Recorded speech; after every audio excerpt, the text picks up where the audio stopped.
Selamat datang ke rancangan yang digemari ramai Misteri Jam 12. Terima kasih kerana setiap malam sudi bersama dengan saya dalam rancangan ini. Rancangan Misteri Jam 12 bukan saja berkaitan dengan dunia-dunia ketiga, malah perkara-perkara yang dikaitkan dengan dunia-dunia ketiga ini yang dikatakan perbuatan-perbuatan dan sebagainya. Sekiranya kalau anda mempunyai pengalaman misteri, anda boleh hubungi saya di 669-11897. Kita akan teruskan dengan kisah pengalaman anda. Dan saudara ingatlah, rancangan Misteri Jam 12 memangnya hanya satu hiburan saja. Jangan terikut-ikut dan mudah percaya. Misteri Jam 12 hanya satu hiburan saja.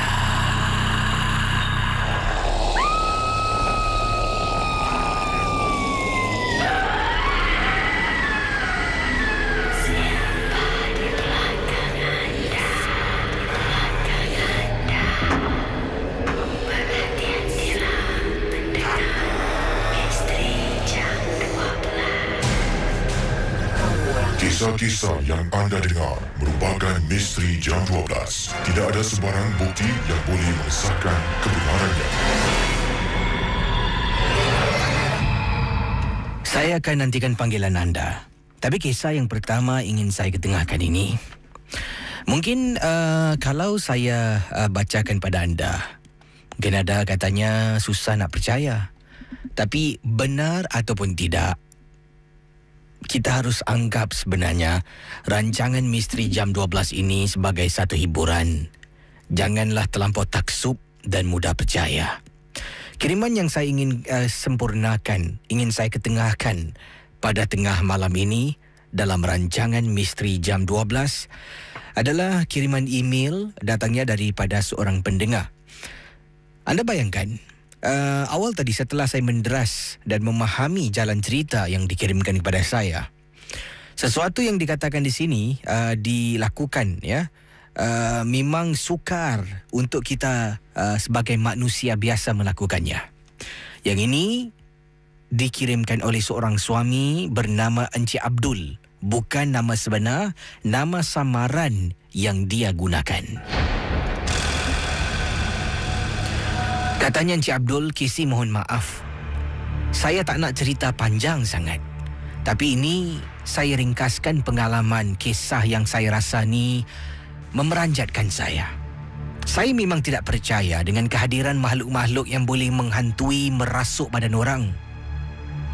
Selain daripada orang tu gila, saya tak tahu apa lagi istilah yang saya nak berikan sampailah perkara ini terkena pada isteri saya. Pendengar Misteri Jam 12, kisah ini berlaku apabila Encik Abdul dan isterinya pergi ke salah satu pantai di Singapura. Kemudian Encik Abdul bentang tikar nak duduk bawah pokok, bawah sebatang pohon bersama isterinya. Tiba-tiba isterinya bersuara, "Bang, tak naklah tempat ni, kotorlah bang pokok ni," kata isteri. Sedemikian. Mungkin kita sebagai orang-orang yang sedang mendengar sekarang ini, statement, kata-kata yang diluahkan oleh isteri Encik Abdul, tidak ada apa-apa yang boleh membahayakan dia. Tapi hanya setakat mengatakan perkataan itu saja ataupun ayat itu saja telah pun memberi satu kesan yang dalam dalam hidup isteri dan Encik Abdul sendiri. Bayangkan, Encik Abdul dah bentang tikar ni, "Bang, jangan duduk sini ya bang, tak sukalah bang, kotorlah pokok ni." Suami angkat pindah ke tempat lain. Kemudian isteri dah beberapa hari itu pening-pening kepala, mabuk dan sebagainya. Bila dengar azan maghrib, dia akan mula melakukan satu perkara. Suami akan buka radio nak dengar azan maghrib. Inilah yang Cik Abdul katakan. Baru dia percaya tentang rasukan ini bila berubat. Pakar tersebut bercakap dengan jin yang duduk dalam badan isteri. Baru dapat tahu ketika isteri saya kata pokok ni kotor, tak nak duduk sini. Ada sesuatu dekat kawasan pokok tu yang tak boleh terima. Tapi sukar saya nak percaya. Perkara yang Encik Abdul katakan, dia terperanjat. Isterinya, bila waktu maghrib, suami buka radio, isteri dalam bilik akan buat suara.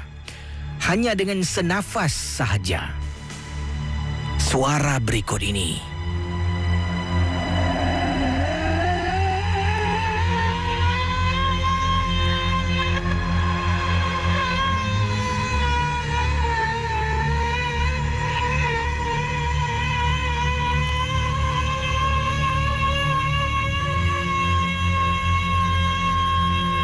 Bila azan berkumandang, Allahu Akbar, Allahu Akbar, isteri dalam bilik akan terus membuat suara yang anda dengar awal tadi, senafas untuk berminit-minit lamanya. Memang susah nak percaya, Casey. Tapi itulah, saya ingin nasihatkan kepada semua pendengar Ria 897, khususnya kepada peminat-peminat rancangan Misteri Jam 12. Berhati-hatilah dengan mulut kita. Kadang-kala bila kita tersalah cakap, akan membawa pada yang buruk.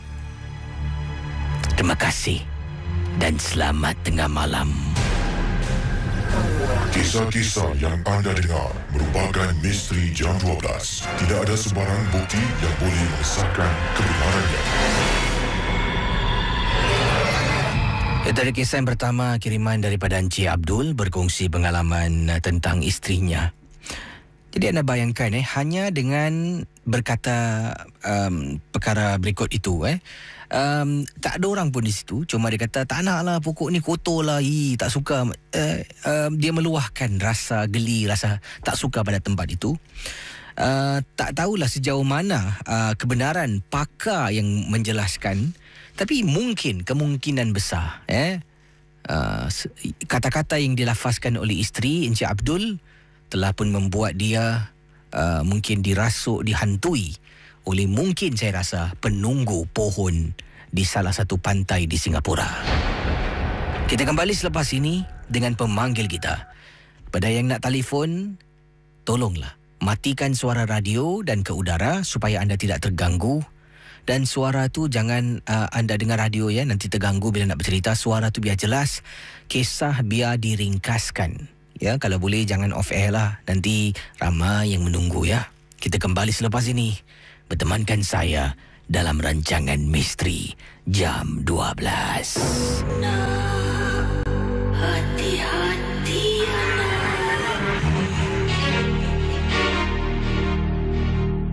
Baik, kita bersama dengan pendengar kita di ujung talian. Dipersilakan 6691897. Hello, selamat pagi. Halo, selamat pagi. Assalamualaikum. Assalamualaikum warahmatullahi. Ya, Cik Saleh ya. Cik Saleh, panggilan dari mana Cik Saleh? Tempat bertugas. Jadi pengalaman Cik Saleh tadi Cik Saleh dengar kisah yang pertama dialami oleh Encik Abdul dengan isterinya tentang dia tegur pokok tu macam tu sampai gitu sekali dahsyat gangguan yang dialami Mungkin Cik Saleh ada dengar pantang-pantang larang orang kata jangan tegur ada tak? Ada. Ada kawan saya apa yang berlaku, silakan. Dia anak dia tengah hari tu jalan kat tepi pantai tu kan. Dia nampak pokok kecil rendah, ada bunga-bunga kuning. Lepas tu dia pun tegur, dia petik bunga tu. Pada petik bapak dia semua tak tahu. Dia pun balik lah. Lepas maghrib tu, anak dia tu mengilai dan menangis. Jadi bapak dia jumpa dengan saya lah. Saya dengan bapak dia, kenapa anak awak? Dia cakap tadi siang tengah hari dia buat jalan di pantai. dia petik bunga warna kuning. Saya cakap, petik bunga warna kuning kat mana di pantai. Habis malam dia menangis, mengilai, ketawa. Jadi dia panggil saya cari tukang ubat lah. Saya pun ada juga kawan, tapi kawan saya tu dah arwah lah. Dia pergi, saya bawa anak dia pergi ke rumah dia. Ikan dalam pukul 11 malam. Saya bawa anak dia pergi rumah kawan saya. Saya tengok ramai orang berubat rumah dia. Tapi anak dia tak ada masuk kat rumah tu. Jadi saya panggil tukang ubat tu. Dia pun pergi tengok budak tu lah. Dia cakap, anak awak ni kena tegur. Ada benda yang dia telah petik di pantai. Kalau bapak dia bercakap, dia petik benda pokok bunga warna kuning. Dan tengah hari buta dia cakap. Tadi dia dekat luar tu lah. Dia ubatkan, dia setemburkan semua. Dia kempaskan anak dia lah. Dia mengilai. Kali dia bawa masuk. Dia tembur lagi, dia ubat lagi. Dia melawat. Saya pun dekat dengan bapak dia lah. Anak awak ni kena tegur pasal dia petik bunga kat bunga tu ada penunggu dia. Jadi bapak dia pun kedai dah habis berubat semua. Tukang ubat dekat dengan kawan saya lah. Ni air ni bawa balik rumah, minum, suruh dia mandi. Lepas tu terus tak ada apa-apa lagi. Itu ada beritahu dengan saya, anak dia dah selamat. Dia cakap dengan saya, nasib baik dia jumpa saya. Tak tahu mana dia nak tukang ubat malam-malam buta. Sekian kan, itu je. Terima kasih ya. Kembali, itu dia kisah dari Cik Salih tentang anak kepada kawannya yang petik bunga sembarangan, kemudian diganggu lah.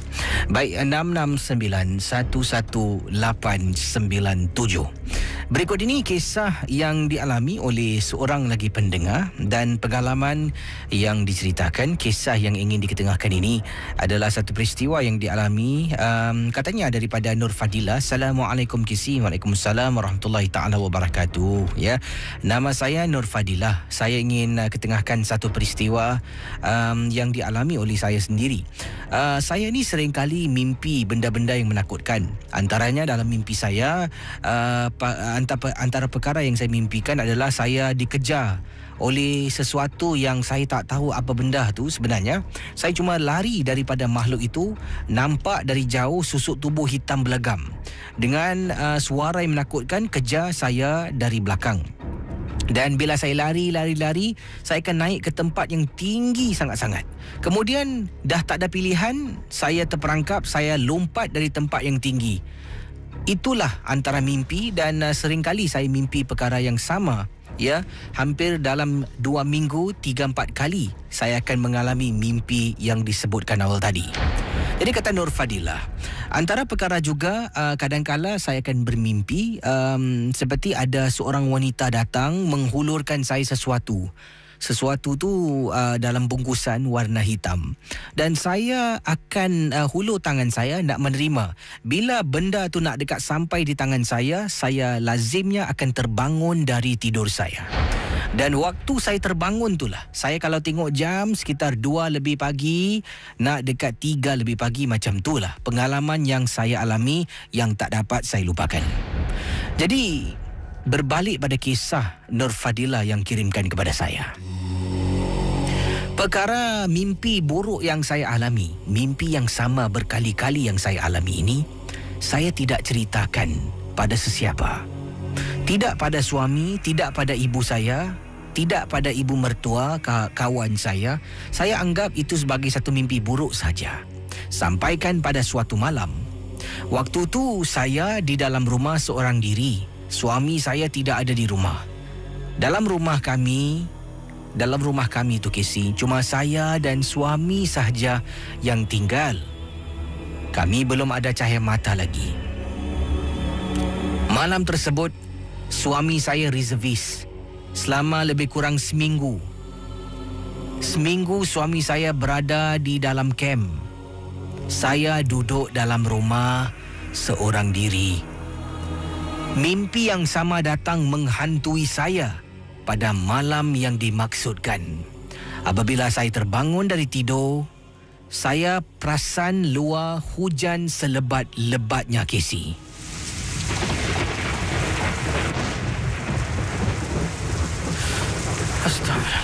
Astagfirullahaladzim.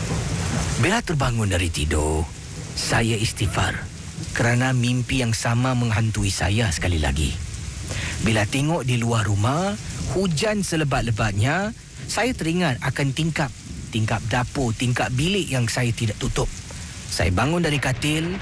Dalam rumah saya, bilik yang gelap, ruang tamu yang gelap, dapur yang gelap, semua gelap.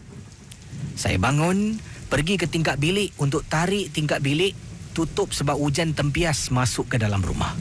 Kemudian saya keluar dari bilik saya, jalan depan ruang tamu, tutup tingkap dekat kawasan ruang tamu yang saya agak buka renggang sedikit. Dan kemudian saya pergi ke dapur untuk tutup tingkap dapur. Kemudian saya ambil kesempatan untuk minum secawan air. Saya berdiri seketika. Saya mengenangkan, teringat balik mimpi yang saya alami pada malam itu yang amat menakutkan. Pendengar Ria 897, setelah saya minum air, katanya Fadilah, saya pun jalan nak masuk ke dalam bilik tidur saya. Dalam keadaan rumah saya yang gelap, di luar hujan, guru peti sabung menyabung. Belum sampai dalam bilik, baru berada di luar. Jarak daripada mana saya berdiri dengan pintu bilik saya lebih kurang dalam 5 meter. Lebih kurang dalam 5 meter. Bila saya pandang ke dalam bilik, saya nampak dekat atas katil, Casey,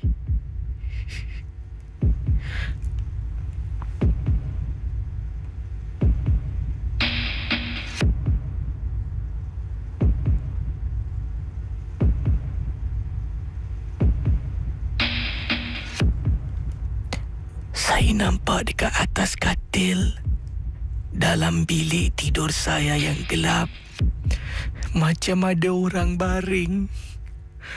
Rambut dia tebal dan panjang sangat-sangat. Satu katil saya penuh dengan rambut hitam. Pada saat itu, saya tak tahu nak buat apa. Saya ni tergamam seketika. Bismillahirrahmanirrahim. Ya Allah, Tuhanku, apa yang aku nampak ni? Saya pejam mata, baca Bismillah, baca Al-Fatihah. Saya buka mata. Memang sah, benda tu hilang. Saya kuatkan semangat, pergi depan pintu bilik, terus saya buka lampu. Pendengar Ria 897, katanya Fadilah, saya buka lampu bilik, jalan menuju ke arah katil dan duduk dekat atas katil saya. Saya bangun, pergi ke depan balik, tutup pintu bilik, pusing balik, naik ke atas katil dan baring dengan keadaan bilik yang terang. Di luar masih hujan. Bila saya baring,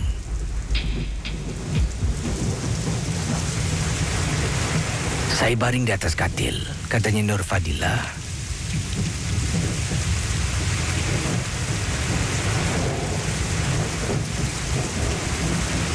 Apa ni?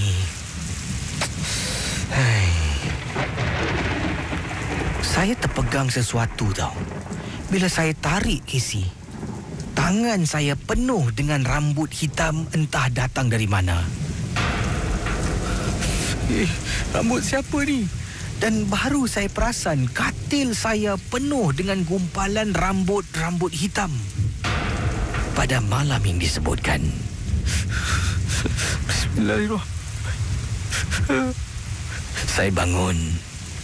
Saya berdiri dan tengok katil saya penuh dengan rambut hitam. Setelah kejadian malam itu, saya beritahu suami, beritahu ibu saya, dan barulah mimpi-mimpi yang saya pernah alami juga saya beritahu mereka. Dan mereka telah pun mendapatkan bantuan seorang ustaz, pakar perubatan Islam. Daripada apa yang saya ceritakan tentang mimpi saya, dia mengatakan yang saya ini kemungkinan tanda-tanda yang saya tunjukkan ini adalah tanda-tanda saya disihir, katanya Nur Fadilah. Saya menjalani beberapa sesi rawatan dan alhamdulillah Kesi, dalam masa hanya sebulan setelah 3-4 kali berjumpa seorang pakar perubatan Islam, saya pulih daripada perbuatan sihir. Terima kasih dan selamat tengah malam.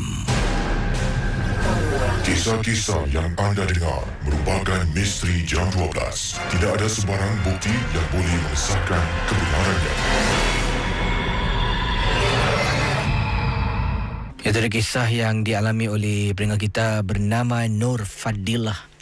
Tentang mulai dengan mimpi mimpi yang menyeramkan, mimpi yang buruk, yang menakutkan, dan rupa-rupanya mimpi itu kata seseorang lah adalah tanda-tanda yang dia terkena gangguan sihir. Tapi seram keadaan malam tersebut. Hujan bila dia terbangun tu, masuk dapur, kemudian dengan cara dia bercerita dalam kiriman email yang dikirimkan pada saya, dari ruang tamu ternampak seperti ada orang baring, sesuatu baring lah, tak cakap perempuan ke lelaki, tapi sesuatu baring, kemudian katilnya penuh dengan rambut hitam. Dahsyat ya. Apapun jua, terima kasih kepada anda yang sudi bersama dengan saya dalam rancangan MJ12.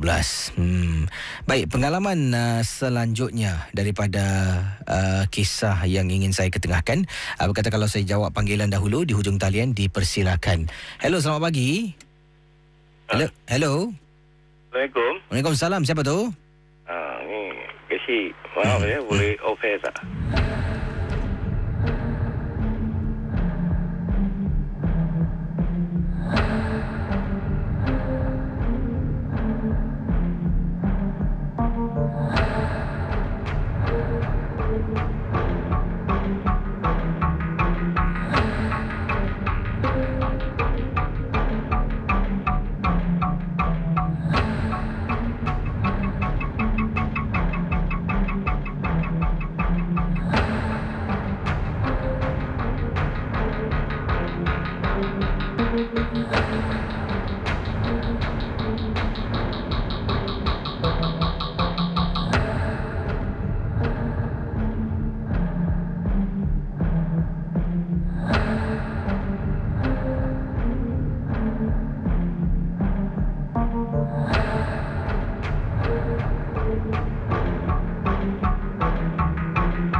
Okey, pendengar Misteri Jam 12, kita akan teruskan dengan kisah pengalaman ya.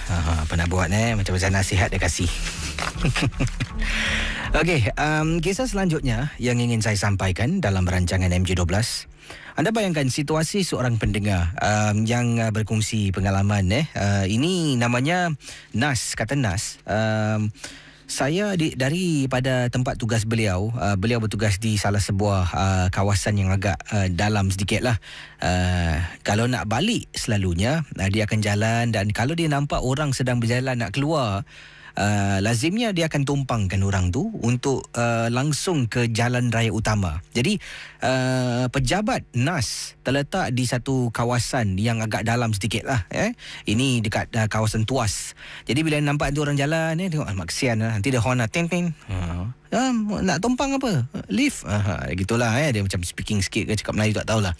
Jadi orang kan, okay, jom naik. Dan Nas memandu kenderaan MPV lah, iaitu 7-seater MPV. Dan kadang-kadang satu orang, kadang-kadang dua, paling-paling dua orang lah dia akan tumpang dan hantar, dia akan pandu, sambil pandu dia berbual-bual sampai dekat depan jalan raya utama, di mana situlah ada perhentian bas, dan yang ditumpangkan itu akan naik bas dan pulang lah. Jadi kisah ni begini, pengalaman yang diceritakan oleh Nas, kisahnya pendek saja, tapi tujuan saya ceritakan dahulu tentang situasi Nas. Jadi anda dapat bayangkan situasi Nas ni bila dia memandu seorang-seorang, setelah dia balik dari kerja, dia pulang jam berapa okey, dia habis dari kerjanya di kawasan Tuas. Untuk pendengar yang bukan tinggal di Singapura, khususnya pendengar MJ12 yang berada di Malaysia, di Brunei, di Indonesia, Tuas ni adalah satu kawasan yang terpencil, tempat factory-factory lah, di mana kilang-kilang, kebanyakan kilang-kilang ditempatkan di sana. Jadi kawasan perkilangan ni ada yang 24 jam, ada yang beroperasi hanya pada waktu-waktu tertentu. Dan yang pasti di kawasan perkilangan inilah, kalau malam selepas jam mungkin 10 malam tu, tempat tu dah sunyi lah, dah sunyi sangat-sangat. Trafik pun dah kurang, keadaan lalu lintas tu dah tenang, berbeza dengan pada waktu-waktu sibuk lah. Jadi bila anda dah fahamkan tentang kawasan Tuas, jadi bila saya ceritakan boleh anda bayangkan. Nas habis kerja 10.30 malam. Selepas dia habis kerja pukul 10 suku, dia masuk dalam locker room, dia tukar baju dan dia terus ke kenderaan. Kemudian dia memandu keluar, nampak 2 orang, 3 orang ni, dia akan tumpangkan lah sampai ke perhentian bas di hadapan. Jadi apa yang berlaku? Ini berlaku kepada Nas, pengalaman yang diceritakan ini. Jadi akan kita kembali selepas pesanan-pesanan berikut ini. Saya janji anda jangan ke mana-mana. Selepas ini saya akan kembali dengan kisah Nas. Saudara, kisah-kisah yang bakal anda dengar dalam Misteri Jam 12, anggaplah ia hanya satu hiburan. Tidak ada sesiapa yang boleh mengesahkan kebenarannya. Kalau anda rasa takut, perlahankanlah suara radio anda. Misteri Jam 12, hanya satu hiburan.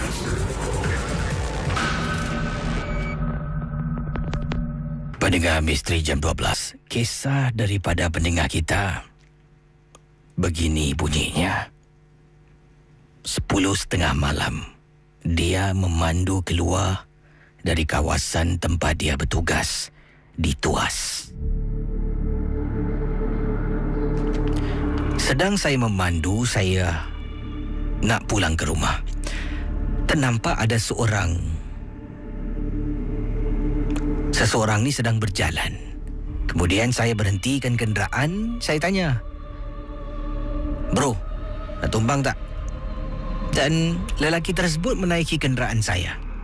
Saya dah beberapa kali tumpangkan lelaki yang disebutkan inilah. Ada kalanya bila saya balik dia tak ada, mungkin bertugas pada shift yang lain. Dia pun naik kenderaan saya dan saya memandu, kami berbual-bual. Pendengar Misteri Jam 12, apabila saya sampai dekat kawasan jalan raya utama di mana ada perhentian bas, Mamat ni nak turun. Dia salam saya, dia kata, terima kasih tak apalah. Kemudian dia toleh belakang. Casey nak tahu dia cakap apa?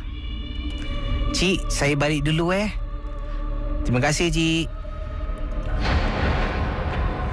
Saya terdiam dan terus saya toleh belakang. Dan saya tengok dia. Saya toleh belakang. Dia turun, dia tutup pintu. Dia lambai saya, dia tengok belakang, dia angkat tangan dan lambai orang di belakang.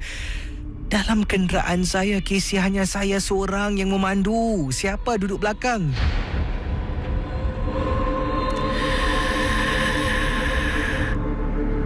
Pendengar Misteri Jam 12. Selepas kejadian malam tu, dia dah cakap sesuatu pada sesuatu dekat belakang. Sepanjang perjalanan saya memandu perlahan, Casey, tak laju.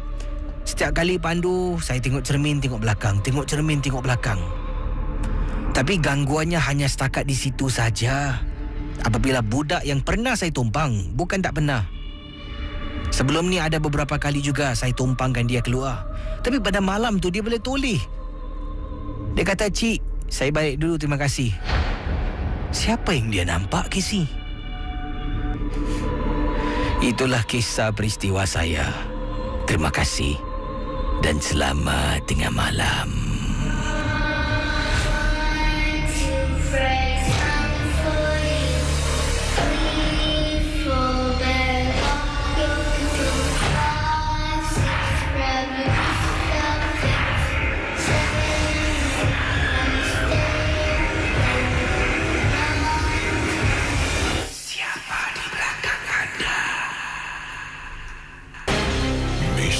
Jam 12.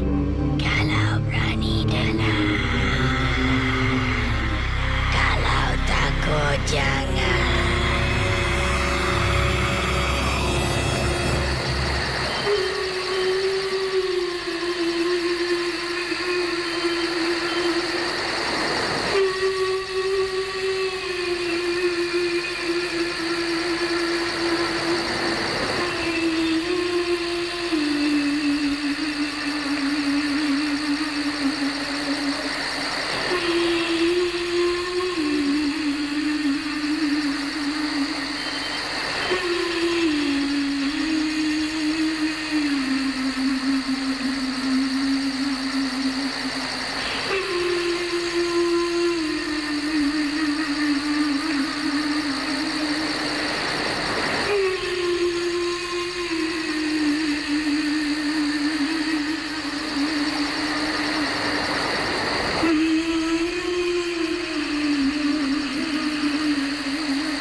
Jam 12 akan bersama anda sebentar nanti.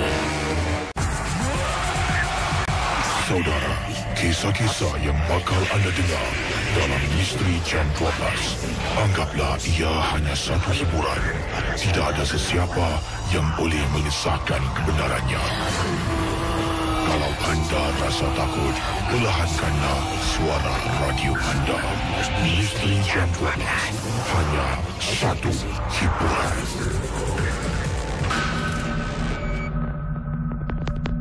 Baik, terima kasih kepada anda yang sedang bersama dengan saya, Casey, dalam rancangan Misteri Jam 12. Kita akan teruskan dengan kisah selanjutnya. Anda juga boleh hubungi saya di 669-11897. Saudara, kalau anda dalam situasi seorang suami di mana beliau ni menjaga ibunya dan ibunya telah sampai daripada ibunya dalam keadaan sakit, biasalah ibunya tinggal bersama dengan beliau dan mula-mula okey, kemudian ibu jatuh sakit makin teruk dan adalah sesuatu berlaku, ibunya meninggal dunia dan dalam rumah tu hanya dia, ibunya waktu itu, dia, ibunya, isterinya dan juga seorang anak lelaki lah yang berusia pada itu ketika itu 6 tahun. Jadi bila nenek-nya iaitu ibunya meninggal dunia, anaknya berusia 6 tahun dan rumah tu dah kirakan kembali macam biasalah sebelum saat-saat beberapa hari sebelum dalam kiriman email ni ibu kepada pendengar kita ni meninggal dunia, macam-macam berlaku dan inilah lanjutan pengalaman yang dialami oleh pendengar kita. Namanya Hilmi, bukan nama sebenar, nama samaran yang digunakan dalam kisah ini. Anda bayangkan tempat yang dialami ya. Anda bayangkan anda dalam posisi ataupun dalam situasi Hilmi yang kirimkan email kepada saya yang berbunyi begini. Kisah-kisah yang anda dengar merupakan misteri jam 12. Tidak ada sebarang bukti yang boleh mengesahkan kebenarannya.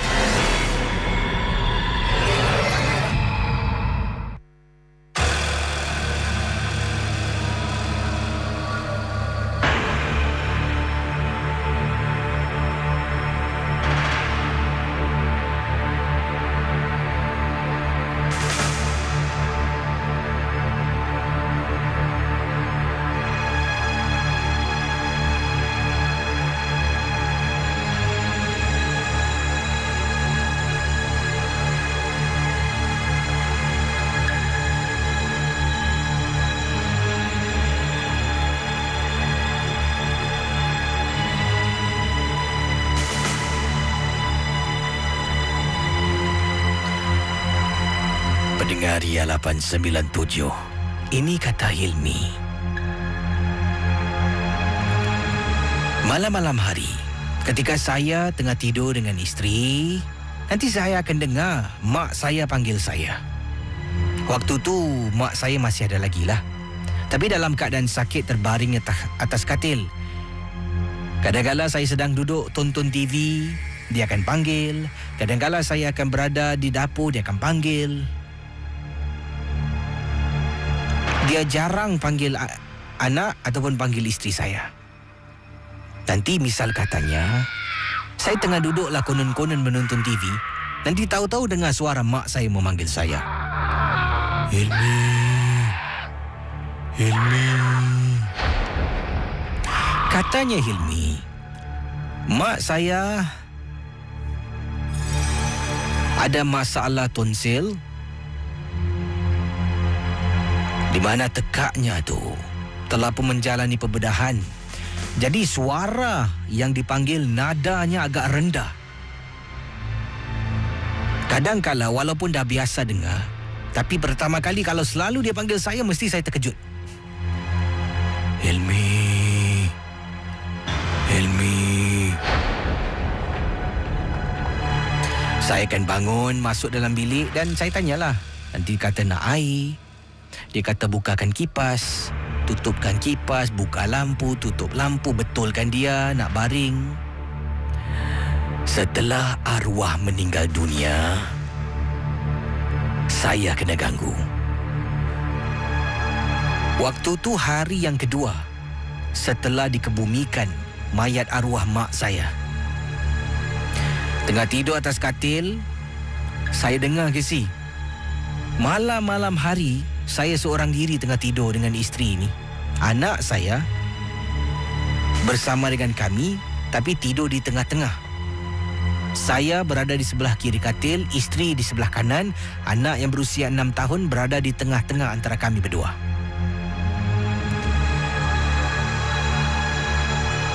Saya terbangun kerana terdengar, Hilmi. Hilmi. Jadi bila saya buka mata, Astaghfirullahaladzim, mak aku dah meninggal. Macam mana suara dia boleh main-main lagi ni? Mungkin kerana dah biasa dengar mak saya memanggil saya, sebab tu tengiang-ngiang sampai masuk dalam tidur kisi. Pendengar Misteri Jam 12, dalam keadaan sedar, Hilmi ni yang sedang baring terus duduk, tengah picit-picit kepala sambil istighfar. Dia dengar lagi, Hilmi. Jadi bila Hilmi, kata Hilmi dalam kiriman email kepada saya, Casey, bila saya jenguk daripada bilik saya boleh nampak bilik mak saya dengan bilik anak saya. Jadi saya duduk, pintu bilik saya tak tutup. Saya pun menjenguklah dekat bilik arwah mak yang telah pun dikebumikan 2 hari yang lalu.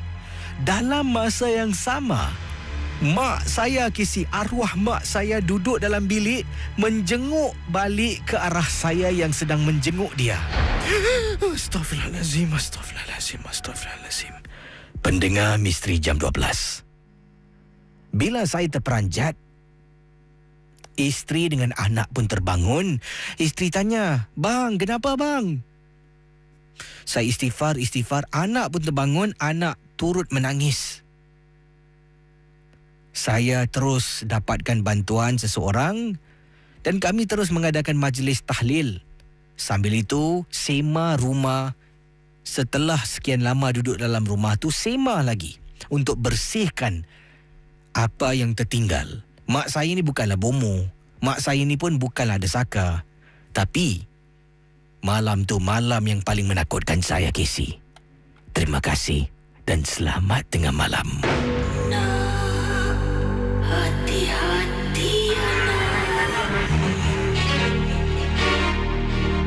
Baik, awal tadi kisah yang saya ceritakan dari Hilmi satu pengalaman yang seram. Apabila beliau ni seringkali dengar ibunya akan panggil, maknya akan panggil, Hilmi, tapi suaranya katanya dengan nada suara yang rendah sebab ibunya ada penyakit ditekak lah, baru menjalani pembedahan. Kemudian dia Hilmi, saya tak tahulah bunyi macam mana. Tapi dalam selepas 2 hari arwah ibu Mak Hilmi dikebumikan, masih lagi kedengaran suara tu memanggil-manggil. Dia ingatkan mungkin dah terbiasa mendengar panggilan mak ketika masih dalam keadaan sakit di rumah. Dia terbangun dan yang paling menyeramkan dalam kisah ini katanya, kisah dalam masa yang sama daripada bilik saya boleh nampak bilik arwah mak saya. Bila saya menjenguk, dalam masa yang sama ada sesuatu yang menyerupai mak saya menjenguk saya yang sedang menjenguk dia. Terus Hilmi ialah terpekik mungkin ketakutan. Isteri dengan anak yang tidur sekatil tu terus terbangun sampaikan anak menangis. Bayangkan. Baik, kita ke hujung talian. Kalau ada kisah misteri anda boleh hubungi saya di 669 11897.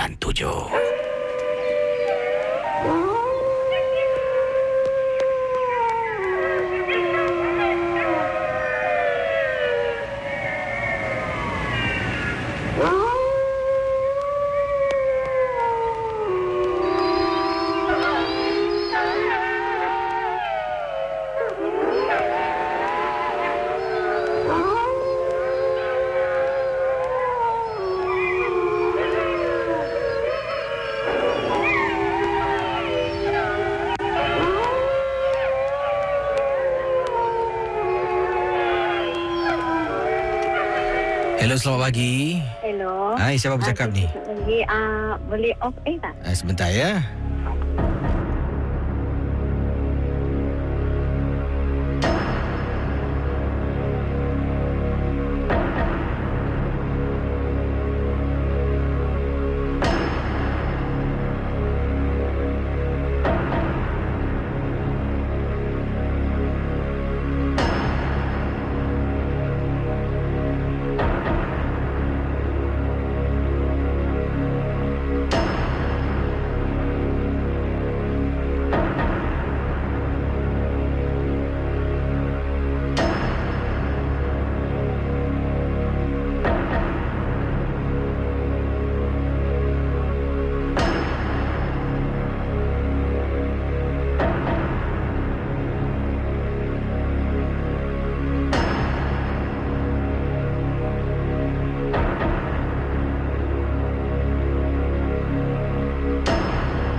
Misteri Jam 12. Terima kasih kepada anda kerana bersabar menjadi pendengar yang memahami keadaan. Walau apapun MJ12 pasti hanya satu hiburan. Kadang-kadang bukan saya tak nanti anda akan tanya, Kisi kenapa? Bukan saya ni susahlah, lain lah kalau anda duduk di tempat saya ni sebabnya kalau nak cakap kalau nak bila orang berkongsi dengan pengalaman melibatkan satu peribadi hanya untuk meluahkan beban dekat badan ni dia kongsi bersama ni hanya untuk bercerita, dapat kurangkan 1% pun. Jadi sebab itulah, jadi dengan anda sabar, saya pun dengar, sama-sama kita dapat pahala macam tu. Jadi harap macam itulah Walau apapun MJ12 hanya satu hiburan, tidak ada sesiapa yang boleh mengesahkan kebenarannya.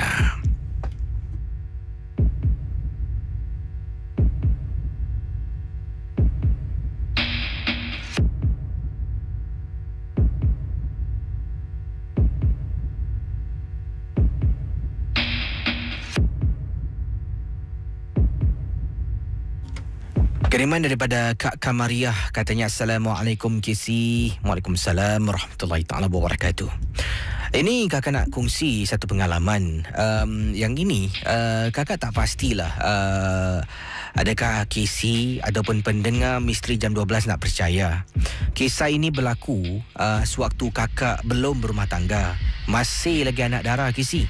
Dan ini berlaku di rumah kakak di kawasan Bedok North. Dah lama dahulu Kisi. Dah lama dahulu. Sekarang ni kakak dah ada 2 orang cucu. Tapi ketika sebelum kakak berumah tangga, sewaktu kakak ni masih anak dara ni, sebenarnya kakak dah jumpa dengan pakar atas masalah. Kakak katakan di sini masalah sebab ini adalah satu beban untuk kakak. Kakak ni boleh nampak apa yang kita orang-orang biasa tak nampak. Daripada usia kakak 10 tahun sampailah kakak sebelum berumah tangga, kakak boleh nampak dengan begitu mudah. Jadi ingin kakak ceritakan sesuatu. Dekat blok kakak di Bedok North blok, tak boleh sebut lah waktu itu ada seorang makcik ni yang ramai budak-budak takut. Kalau main dekat bawah blok, makcik ni jalan semua akan lintang pukang lari. Sebabnya satu, wajah makcik ni memang menyeramkan. Rambutnya beruban, panjang sangat-sangat, jalan terbongkok-bongkok dengan baju kurungnya yang tak terurus. Dia akan jalan, nanti dia akan mengumil. Dia akan cakap sorang-sorang seperti dia sedang bercakap dengan seseorang. Jadi kakak ni sejak kecil sampai umur belasan tahun duduk dekat blok yang sama, makcik ni kakak kenal. Pada mulanya sebelum tu umur kakak 8 tahun, 9 tahun, tak nampak apa-apa tapi takut dengan makcik tu, takut. Nampak makcik ni jalan kat kolong blok tengah main-main waktu 6.30 petang, mungkin waktu 5 petang, semua lari, semua takut. Budak-budak dulu Kisi suka main dekat bawah blok. Apa yang kakak nak ceritakan? Perkara berubah. Kakak tinggal di Bedok North waktu tu. Rumah yang kakak tinggal ni rumah L, rumah sewa di kawasan Bedok North. Makcik yang kakak katakan yang seram ni tinggal sama tingkat dengan kakak. Sama tingkat dengan kakak. Dan kadang-kala bila nak keluar, nanti ternampak dia keluar dari rumah, rumahnya bahagian ujung menuju ke arah tangga, kakak akan tunggu. Kakak akan tunggu sampai kadang-kala 15 minit. Pastikan dia dah turun, barulah kakak turun ke bawah. Pendengar Misteri Jam 12, bila kakak, katanya Kak Kamariah, sambut usia 10 tahun, sesuatu yang menakutkan berlaku sebenarnya. Pendengar Misteri Jam 12, waktu itu sekitar jam 8 malam. Kakak ingat lagi, hari itu adalah hari Jumaat. Esok tidak sekolah. Jadi dah nak turun bawah, minta izin dengan mak. Mak kata boleh turun bawah sekejap aja, setengah jam naik atas. Dah semangat Kisi nak jumpa members dekat bawah, main di kolong blok rumah di Bedok North. Nak keluar rumah tengah jalan Kisi, kakak terperasan tau. Makcik yang kakak kata takut, budak-budak semua takut, baru turun tangga. Dan bila kakak nampak, terkejut. Sebabnya Dekat bahu makcik tu duduk seorang perempuan dan sedang pegang kepala makcik tu sambil makcik tu beleti. Hai, kau ni sibuk lah. Aku nak turun lah. Aku penat dah dukung kau. Rakan pendengar Misteri Jam 12, pada usia 8-9 tahun, itulah antara dialog yang sering dilafazkan macam dia tengah berbual dengan seseorang. Selepas usia kakak 10 tahun, kakak katakan 10 tahun sampai sebelum berumah tangga, kakak boleh nampak Casey.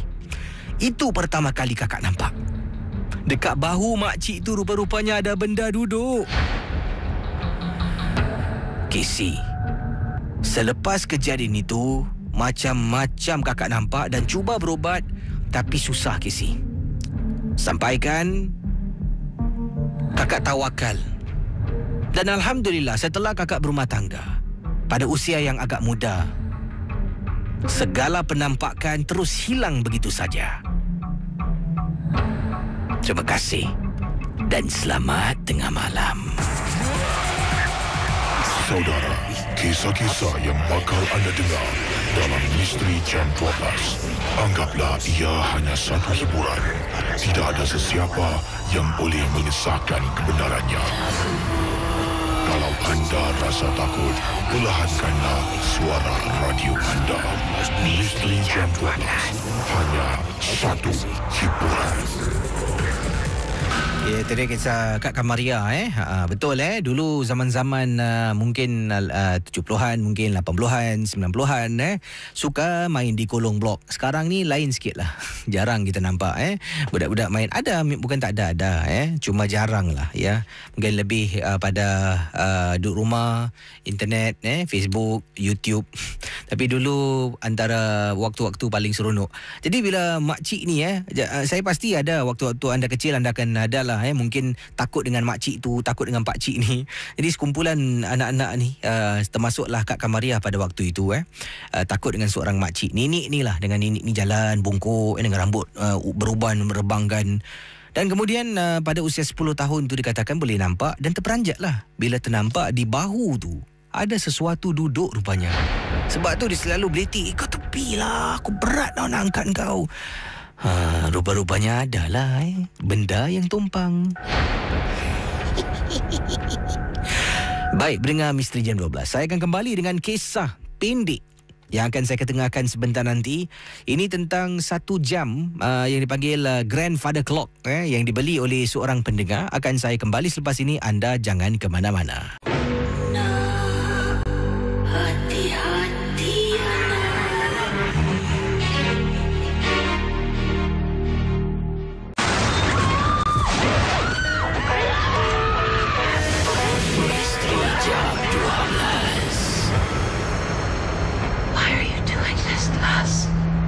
Terima kasih saudara kerana sudi dan masih lagi setia bersama dengan saya dalam rancangan Misteri Jam 12.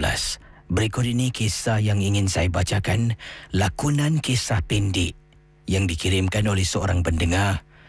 Namanya Kak Azzi, tentang sesuatu yang beliau beli bersama dengan suami. Tapi ingatlah, peringatan pada semua, kita harus anggap rancangan Misteri Jam 12 ini sebagai satu hiburan dan tidak ada sesiapa yang boleh mengesahkan kebenarannya. Kalau sudah bersedia, kita teruskan lakonan kisah pendek Misteri Jam 12. Bertemankan saya, Casey, di Ria 897 FM. J12. Pendengar Ria 897, sekarang tiba masanya untuk anda ikuti kisah pendek Misteri Jam 12. Kisah-kisah yang bakal diketengahkan, anggaplah semua sebagai satu hiburan saja. Ingat, semua hanya sebagai satu hiburan saja. Tidak ada sesiapa yang boleh mengesahkan kebenaran kisah yang akan dikongsi sama. Misteri Jam 12 sememangnya hanya satu hiburan.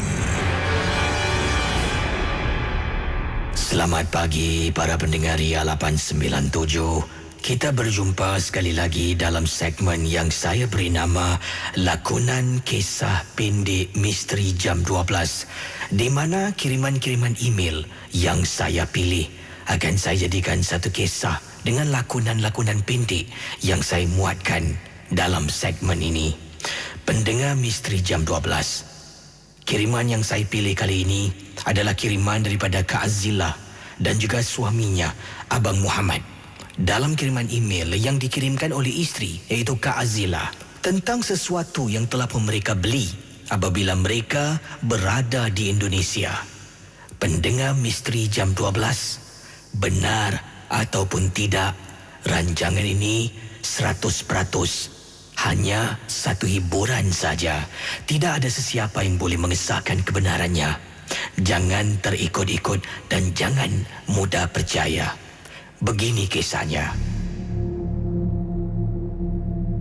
Assalamualaikum Kesi dan juga pendengar Misteri Jam 12. Waalaikumsalam warahmatullahi ta'ala wabarakatuh. Nama saya Kak Azila. Kesi boleh panggil saya Kak Azi, sudah memadai. Ini kisah yang kakak nak ceritakan. Kakak dengan suami suka bercuti, dan antara tempat yang kami suka pergi iaitu di kawasan Indonesia. Suami dengan kakak memang suka dan gemar dengan produk-produk barangan-barangan antik. Tak kiralah daripada perabot antik, daripada perhiasan rumah yang antik yang dibuat daripada kayu jati. Pengalaman yang kakak nak ceritakan ini berkenaan dengan salah satu barang antik yang kakak dengan suami beli. Dan ini berlaku agak beberapa tahun lama dahulu. Dalam rumah kakak, perabot-perabot barangan perhiasan rumah, termasuklah bingkai gambar, kebanyakan semua dibuat dari kayu jati dan merupakan dalam kategori barangan-barangan yang antik. Ada yang dibeli di Singapura, ada juga yang diimport. Ada juga bila kami bercuti, kami beli di sana dan hantar pulang ke Singapura. Jadi berkenaan dengan satu jam yang dikenali sebagai grandfather clock. Dikatakan oleh pemilik yang menjual jam tersebut, jam ini mempunyai satu sejarah yang agak lama. Grandfather clock yang kakak dengan suami beli di Indonesia ini, kata penjualnya, telah pun dicipta sekitar tahun 1950-an. Jadi bayangkan, jam yang wujud begitu lama, pasti akan kakak dan suami membelinya. Kami dengan tidak berfikir panjang, terus membeli jam tersebut kerana ia masih baik dan boleh berfungsi. Pendengar Misteri Jam 12, inilah yang kakak nak ceritakan sebenarnya tentang grandfather clock yang kakak dengan suami beli. Mula-mula bila jam itu berbunyi pada tepat jam 12:30 malam, tidak ada perasaan takut ataupun apa-apa yang dikaitkan dalam rumah kakak. Tapi setelah beberapa minggu kemudian, mula berlaku sesuatu. Setiap kali grandfather clock yang kakak beli di Indonesia ini, tepat pukul 12:30 malam, setiap kali itulah kakak dengan suami baru perasan akan datang gangguan dalam rumah kami. Tapi pada mulanya kami tak tahu gangguan itu ada kaitan dengan jam yang kami beli.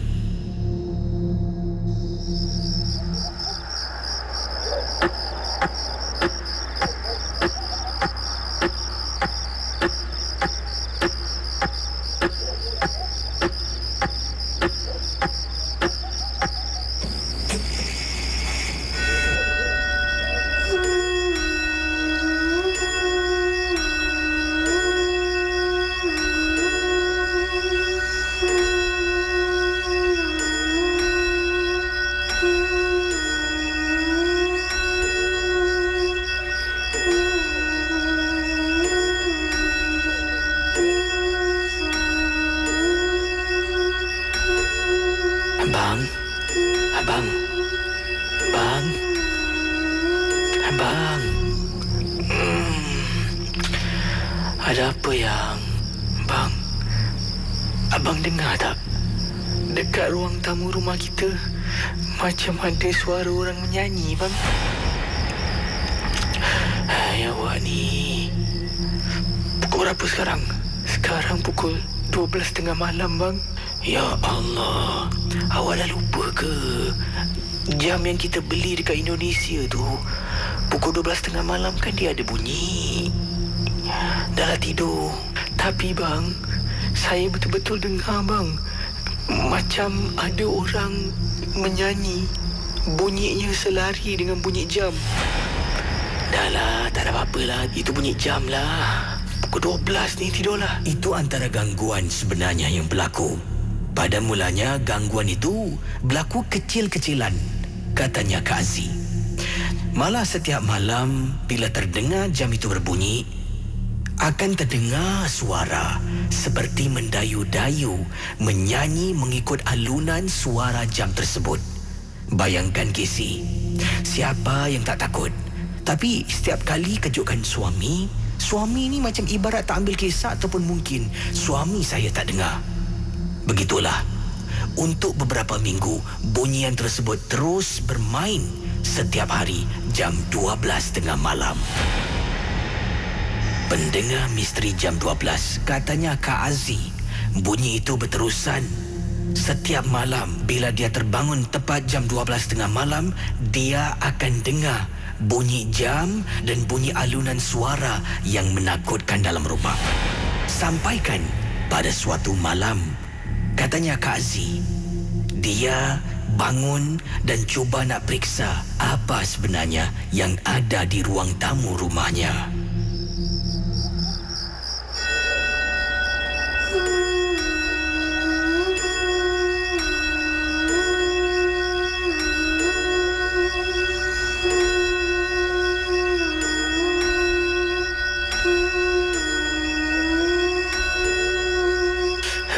Jam ni takkanlah bunyi macam suara orang menyanyi.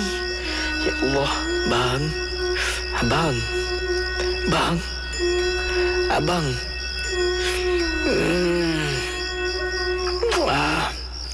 Awak ni pasal jam lagi kan? Sudahlah, awak tak percaya, awak pergi tengoklah. Saya nak tidur lah, saya kerja pagi ni. Hai, abang ni. Saya takut tau, bang. Pendengar misteri jam 12, katanya Kak Aziz, dia bangun dari katil, berjalan menuju ke depan pintu biliknya, dan dengan perlahan dia membuka pintu bilik, membaca bismillah berkali-kali untuk lihat apa sebenarnya yang ada di luar biliknya.